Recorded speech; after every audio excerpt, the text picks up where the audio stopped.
Bueno, diguem que som una de les ciutats amb més zones verdes per habitant, perquè si recordem tots els parcs que tenim oberts, els tancats, els espais que hi ha, l'altre és, sí que els intentem mantenir perquè ens toca, com dèiem, aquests grans contractes, recollida de residus, neteja i jardineria. Aquesta és l'altre gran contracte.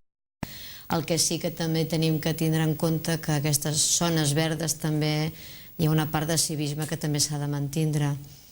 I a vegades ens trobem amb espais que es havia fet tota una plantada de planta aromàtica o heura o gespa i que a través dels gossos s'ha fet malbé i que s'ha d'anar replantant i s'ha d'anar treballant.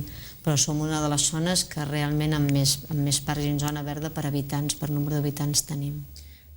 Vostès tenen un parc molt singular com és el Roserà i suposo que el seu ha costat de tenir allà tantes espècies de roses i l'esforç que això suposa tant humanament com econòmicament. Aquest parc, que en teoria és un parc tancat i que s'obre al públic i tal, ha rebut el respecte de la gent? És a dir, no ha estat un parc malmès? O hi ha hagut alguns incidents? No, diguéssim que com que és un espai, és un parc que té un horari també una mica complex, no està obert sempre, a l'hivern té un altre horari, perquè recordem que és un espai que està recollida a gran part dels rosers i que hi ha un treball, com és un programa que és Ciutat de les Roses, juntament amb una entitat, els Amics de les Roses, que el que està fent és la recerca de totes aquelles varietats de roses que va fer el senyor Pere Dot i que s'estan trobant a diferents llocs del món i que es faran replantacions per poder tindre les varietats en allà.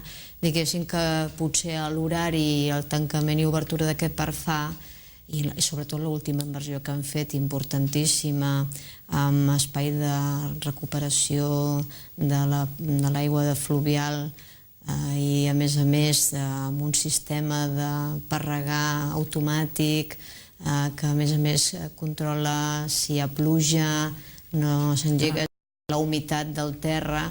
Això fa que d'entrada no hàgim tingut tampoc de moment cap problema amb l'incivisme.